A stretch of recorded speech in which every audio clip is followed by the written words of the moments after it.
Buenos días, Dios me lo bendiga, paz y gracia de Dios. Vamos a seguir mirando lo que dice las Escrituras. Vamos a leer la carta a los Efesios en el capítulo 1, verso 15 al 19, nos dice las Escrituras de esta manera. Por esta causa también yo, habiendo oído de vuestra fe en el Señor Jesús y de vuestro amor para con todos los santos, no ceso de dar gracias por vosotros, haciendo memoria de vosotros en mis oraciones, para que el Dios de nuestro Señor Jesús el Cristo, el Padre de gloria, os dé espíritu de sabiduría y de revelación en el conocimiento de Él, alumbrando los ojos de vuestro entendimiento, para que sepáis cuál es la esperanza a que Él os ha llamado, y cuál es la riqueza de la gloria de su herencia en los santos, y cuál la superminente grandeza de su poder para con nosotros, lo que creemos según la operación del poder de su fuerza, la cual opera en Cristo resucitado de los muertos y sentándole a su diestra en los lugares celestiales. Qué interesante palabra, ¿verdad?, que terminamos de leer. Y siempre que las Escrituras comienzan a hablar a nuestras vidas, siempre hay cosas muy interesantes que las Escrituras nos comienzan a hablar y nos comienzan a enseñar y a revelar. Para comprender realmente y conocer el peso de la esfera de la vida de oración de la iglesia, obviamente tenemos que ahondar más en las Escrituras los temas sobre la oración, tanto de la oración de los apóstoles como la oración de la iglesia. En este caso hay una oración del apóstol Pablo y dice que él no se cansaba, no cesaba de orar por los hermanos de cada lugar a donde la iglesia del Señor estaba extendida. Y dice que Pablo oraba porque también el apóstol veía el peligro en la cual la iglesia estaba viviendo y el peligro que estaba enfrentando la iglesia. Entonces, Colosenses capítulo 1, verso 3 nos dice: siempre orando por vosotros, damos gracias a Dios, Padre de nuestro Señor Jesús Cristo. Y Pablo nuevamente menciona siempre, o sea, no es que era un día, no es que era un tiempo, sino siempre. La oración de los líderes espirituales de la iglesia era siempre, constante. Ahora, verso 9 del capítulo 1 de Colosenses dice: por lo cual también nosotros desde el día que lo oímos no cesamos de orar por vosotros y de pedir que seáis llenos del conocimiento de su voluntad en toda sabiduría y toda inteligencia espiritual. Qué interesante esto que las Escrituras nos nombra o nos dice acerca del conocimiento de la voluntad y que seamos llenos de toda sabiduría e inteligencia espiritual, ¿no? O sea, esto es importante entender esta palabra, ¿no?, acerca del conocimiento espiritual que debemos de tener, primeramente de Dios, luego en las Escrituras.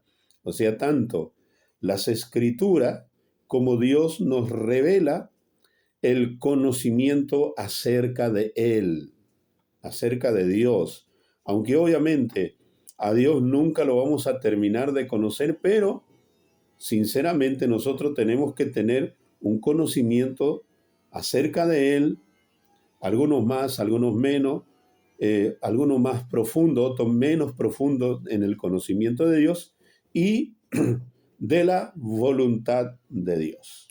Entonces, cuando no hay conocimiento de la voluntad de Dios, la persona está expuesta a grandes peligros, y uno de los grandes peligros a que la persona está expuesta cuando no tiene conocimiento de la voluntad de Dios es al engaño, es a la mentira, es a ser llevado o arrastrado por vientos de doctrinas, por doctrinas de hombre, por estratagemas humanos que obviamente arrastran y llevan a la persona porque no tienen un conocimiento de la voluntad de Dios. Entonces, cuando uno tiene conocimiento de la voluntad de Dios, quiero decirle esto, que a Dios le obedecemos voluntariamente por la fe. Entonces, cuando uno tiene conocimiento de la voluntad de Dios, uno elige voluntariamente obedecer y caminar en la voluntad de Dios o rechazarla. Obviamente, tanto como los que aceptan la voluntad de Dios tienen la consecuencia de vivir bendecidos, como los que rechazan abiertamente la voluntad de Dios también tienen su consecuencia del rechazo de la voluntad de Dios. Entonces, Pablo oraba para que las iglesias o los lugares de reunión realmente los congregantes pudieran tener conocimiento revelado de la voluntad de Dios. ¿Para qué? Luego le decía, oraba para que Dios le dé un espíritu de sabiduría, un espíritu de sabiduría para que ellos puedan realmente experimentar la voluntad de Dios. Entonces, cuando alguien tiene experiencia por vivir la voluntad de Dios, entonces entendemos que esa voluntad es una voluntad activa. La voluntad de Dios es una voluntad activa. ¿Por qué? Porque es una voluntad viva. ¿Por qué una voluntad viva? Porque es la voluntad de un Dios vivo. Entonces, cuando nosotros o cuando alguien te pretende enseñar a caminar en la voluntad permisiva, quiero decirte que la voluntad permisiva es una voluntad, al menos en el reino de Dios, al menos bajo los principios y cultura del reino de Dios, es una voluntad que no es activa porque es una voluntad humana. La voluntad permisiva es la voluntad humana que produce, obviamente, por el conocimiento del espíritu humano. O sea, el humanismo te da conocimiento, las filosofías te dan conocimiento. Hoy usted escucha gente y tienen una mezcla de pensamientos griegos y pensamientos judíos. O sea, no tienen claro realmente, o sea, uno se puede dar cuenta que hay una confusión espiritual dentro de ellos porque no tienen definido qué son y quiénes son. Y cuando uno no tiene definido quiénes somos y qué somos, es muy probable que aquellos que nos estén oyendo y que nos estén siguiendo estén en las mismas condiciones. Entonces Pablo oraba para que los hermanos de Éfeso y de Colosa, ellos tuviesen una definición, quiénes eran y quiénes realmente se manifestaban dentro de su vida interior espiritualmente.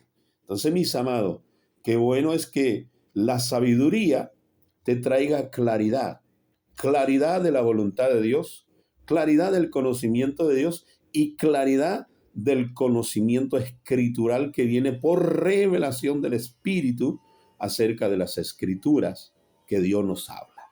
Así que mis hermanos y amigos, gracias por darnos like a los videos y por verlo. Compártalo, Dios le bendiga y le colme de grandes bendiciones en este día maravilloso.